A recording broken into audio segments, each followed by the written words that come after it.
Hi, my name is Caton Bandy. I am going to be commenting on a case study I reviewed in the last video, and the reason they're not together is because I haven't quite figured out the technology, so I'll get that worked out. But until then, this is how we're going to do it. So there were a couple things I wanted to comment on, and then we'll talk about the big idea, what I think is the big idea of the case study. So the first thing was the attention getter, the way the teacher got the attention of the students.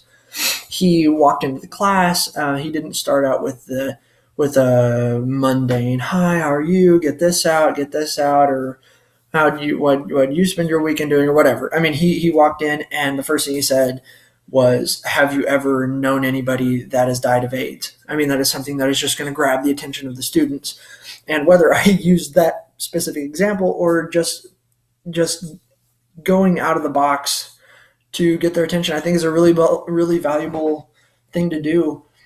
So I'm going to be consistent in my procedures and things like that. But when I can, I'm going to switch it up to keep them on their toes and to take advantage of that and grab their attention, because attention is important. You can't learn what you're trying to learn if you're not paying attention. Anyways, the second point is I wanted to address how the students had such a lack of knowledge of AIDS.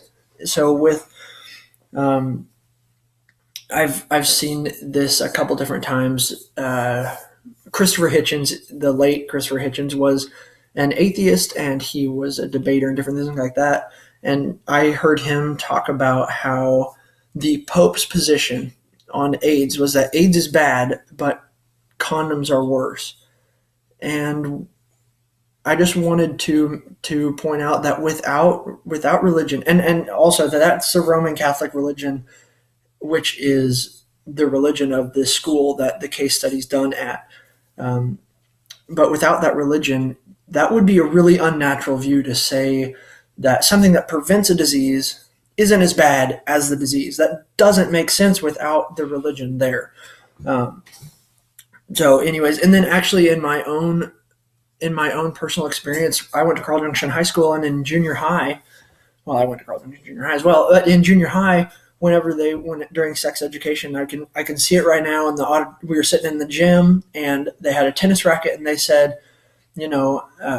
stopping sperm with a condom is like hitting it with a basketball, hitting a basketball with a tennis racket. But stopping STDs or STIs with a tennis racket is like hitting grains of rice. And sure, it might stop some, but a lot are going to get through. And that is just not true. That's just not true. Condoms. That is literally one of the two purposes of condoms, is to stop STDs and STIs.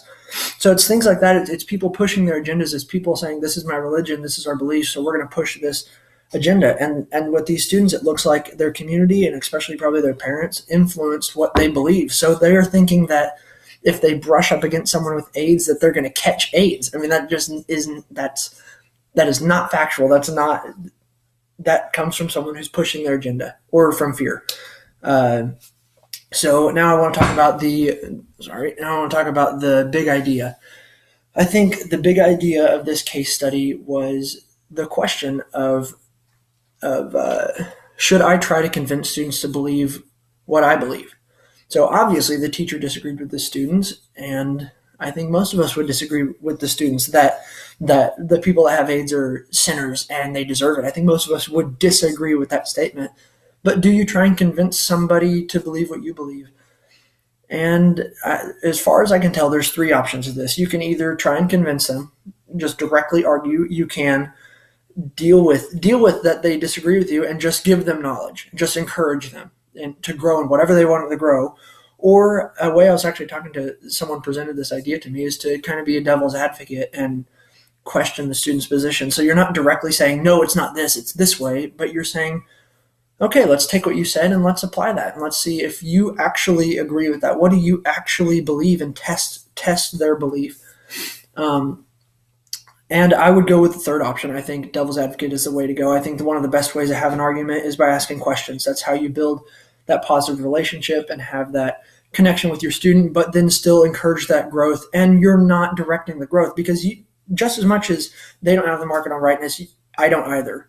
So the growth and the knowledge is important, not where you end up. But there is something to be learned from questions, and you can all grow, and they might change your mind. You never know.